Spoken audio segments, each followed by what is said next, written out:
정말 많은 투자자분들이 궁금해하실 것 같아요. 가족 간의 임대차 너무 사례가 많잖아요. 이게 어떤 식으로 접근을 하느냐가 이제 쟁점이 될 것인데요. 공매 사건이잖아요. 인도 명령이 없기 때문에 무조건 명도 소송으로 시작을 해야 된다. 정말 초보자면 엄청 궁금할 것 같아요. 이 포인트가. 반갑습니다. MJ 경매 스쿨 MJ입니다. 경매스쿨의 박쌤이라고 합니다. 저번 저희 영상에서 구독자분들이 궁금해하시는 네. 가장임차인 또 한번 쫙 풀어주셨는데, 오늘은 가족 간의 임대차. 너무 사례가 많잖아요. 가족 간의 임대차를 저희도 정말 많이 낙찰받고 명도를 한 것 같아요. 보면 대항력 있는 임차인. 제가 판단해 봤을 때는 그래요. 가족 간의 임대차가 실제로 있는 경우도 많겠지만은 나중에 어떠한 사유에서 경매가 나오게 되니까 어떻게 조금 건져 보려는 맞아요, 그런 맞아요. 의도로 임대차를 주장하는 경우들이 빈번하다고 예상됩니다.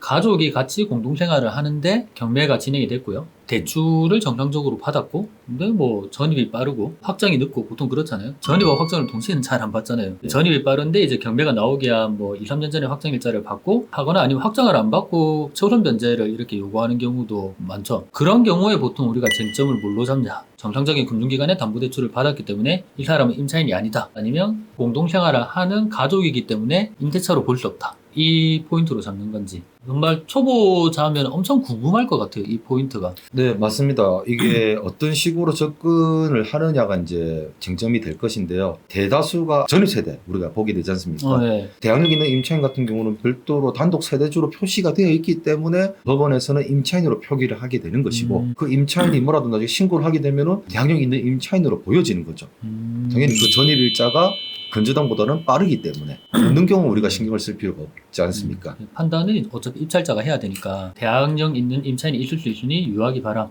이 한 그렇죠. 주를 가지고 이제 입찰자들이 판단을 해서 입찰을 하고 또 정리를 해야 됩니다. 그래서 오늘 사건은 공매 사건이었죠. 공매 사건에 대항력 있는 임차인이 보증금에 대한 배분 요구를 했었고 4천만 원이었죠. 일부는 배당을 받아갖고 나머지 남은 금액을 이제 낙찰자에게 인수를 하는 그런 사건으로 기억을 합니다. 일단은 자산관리공사 측, 그러니까 이제 캔코 측에서는 대항력 있는 임차인이라고 인정을 해주고 그 최우선 변제 금액에서 일부를 또 내주는 상황이 되어버렸거든요. 그러게 운이 좋았어요. 임차인은 일단 최우선 변제를 받았으니까. 제일 중요한 건 낙찰자 입장에서는 이 사람을 더 이상 인수 조건 없이 내보내는 게 중요한 상황이 되겠죠. 경매와 공매의 차이점이 우리가 그 전 영상을 찍었을 때는 경매 사건이었단 말이에요. 인도 명령이란 제도 때문에 어떻게 보면 굉장히 빠른 기간 안에 저희가 인용을 받고 정리를 했던 사안인데, 이 사안은 공매 사건이잖아요. 인도 명령이 없기 때문에 무조건 명도 소송으로 시작을 해야 된다.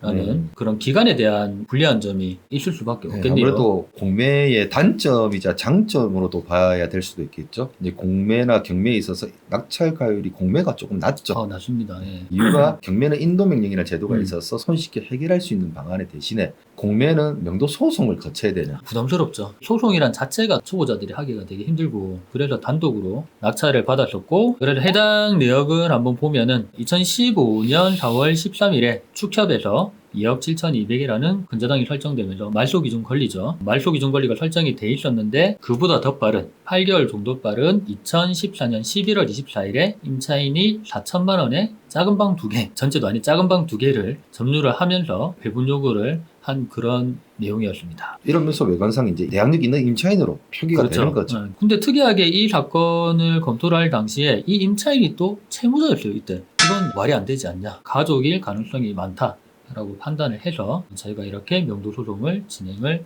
했었고요. 여기 살고 계시는 분이 13년도에 경매로 또 받았었던 분이더라고요.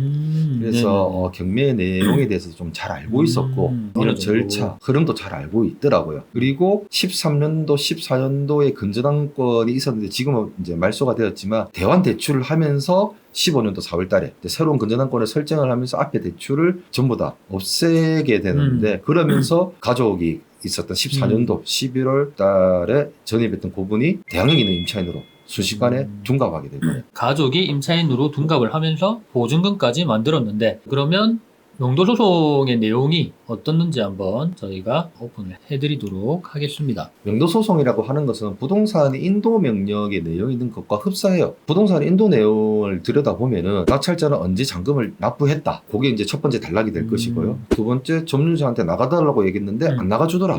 세 번째, 법원 당신들이 나가달라는 판결을 해주세요. 이 세 가지거든요. 시간 순으로 해서 그렇죠. 사실관계를 이제 네. 적어서 내면 된다 그거네요. 그러니까 여기 있는 기초 사실에도 원고는 언제 잔금을 납부했다, 소유권 이전을 했다. 그 내용이고요. 두 번째 유선 통화했는데 임대차를 뭐 적법히 맺었다. 그리고 그리고 피고인은 배분 요구도 했다. 그래서 이 사람이 임차인이라고 주장을 하더라. 그 내용이잖아요. 기초 사실입니다. 네. 그래서 이제 제가 반박을 하는 거죠. 네. 임대차 계약서에 대해서 작성일자가 2013년인적 처음에 이 사람들이 경매로 받았었다고 했었잖아요. 요때부터 해갖고 이제 임대차 계약서를 뭐 하나 맺었더라고요. 근데 낙찰을 받고 소를 제기할 당시는 2022년도니까 아, 9년이라는 시간이 많이 흘렀죠. 이제 제출한 원본 내역에 인형이라고 볼펜을 이제 끄면은 거기에 세월이 지나면 흔적 때문에 마르게 되어 있어요. 그래서 그런 선명함과 이런 내용들을 봐도 불과 채 1, 2년밖에 되어 보이지 않았어요. 디테일한 부분까지 이제 다 제출을 했네요. 병론기일에 맞춰갖고 직접 작성한 사람 나와서 증인선서해라.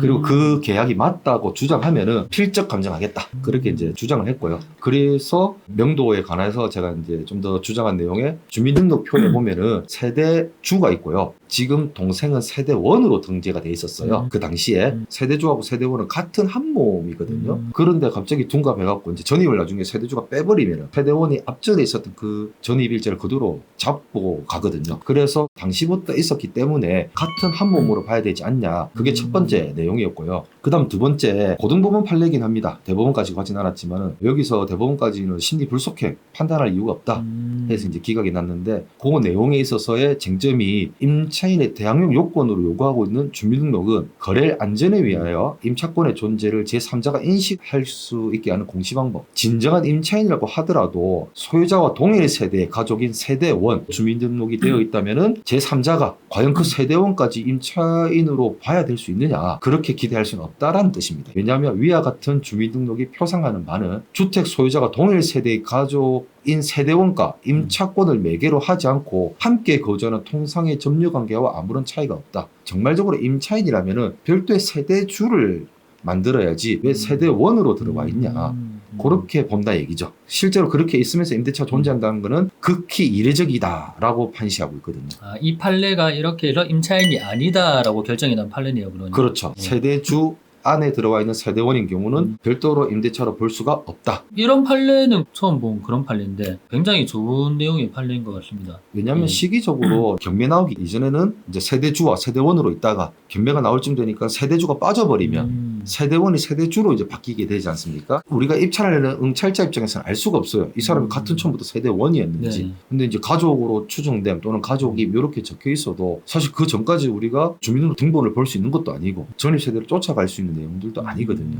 그렇기 때문에 이런 내용들을 처음부터 충분히 추정하면서 역산해서 우리가 찾아볼 필요성이 분명히 있었죠. 그래서 여기 보면 마무리가 하회 공고가 나왔다고 돼 있더라고요. 네, 맞습니다. 하회 공고라고 하면은 뭐 하나를 포기하고 하나를 인정하고 뭐 이런 거 아닌가요? 여기에 화해 공고 결정을 이제 법원에서 내려준 이유가 명도는 확실하다. 대신에 임료는 과하니까 좀 줄여서 받아라. 그 내용이거든요. 그래서 어떻게든 화해 공고 판결이 나서 이제 그 판결을 가지고 협상을 해서 집행을 하면 또 비용이 많이 나가니까 협상을 해서 구도를 완료한 그런 사안인데요. 되게 좋은 쟁점에 대한 판례가 있는 것 같습니다. 세대주와 세대원, 그리고 그 부분을 인정할 수 없다라는 판례를 또 이런 비슷한 유사한 사례 케이스들이 또 많이 나올 거기 때문에 실제로 이런 사례들이 많죠. 이 사례 쟁점 같은 경우는 앞전에는 세대주와 세대원으로 있었던 사람이 지금은 세대주로 대항력이 있는 것처럼 둔갑이 된 사례인데, 조금 전에도 설명드렸지만 응찰자 입장에서 사전에 내용을 판단한다면 이건 확실히 대항력이 없겠다라고 이제 확신할 수 있지만, 요 같은 경우도 사실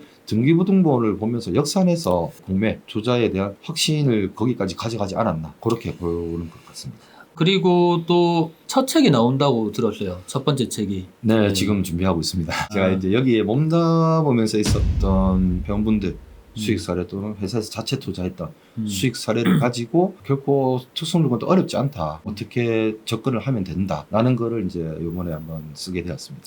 정말 많은 투자자분들이 궁금해하실 것 같아요. 사실 특수물건의 책은 뭐 거의 변호사의 영역이잖아요. 이때까지 나온 책들도 거의 변호사분들이 쓴 책이 거의 다였고, 일반 투자자가 특수물건이라는 사례를 가지고 깊이 있게 쓴 책이 없었기 때문에 이 책을 통해서 많은 공부를 하실 수 있었으면 좋을 것 같습니다. 어쨌든 오늘 영상도 초보분들이 궁금해하시는 가족 간의 대항력 있는 임대차에 대해서 좋은 판례를 또 알려주신 것 같아요. 오늘 영상 여기까지 하고요. 저희는 또 다음 시간에 찾아뵙도록 하겠습니다.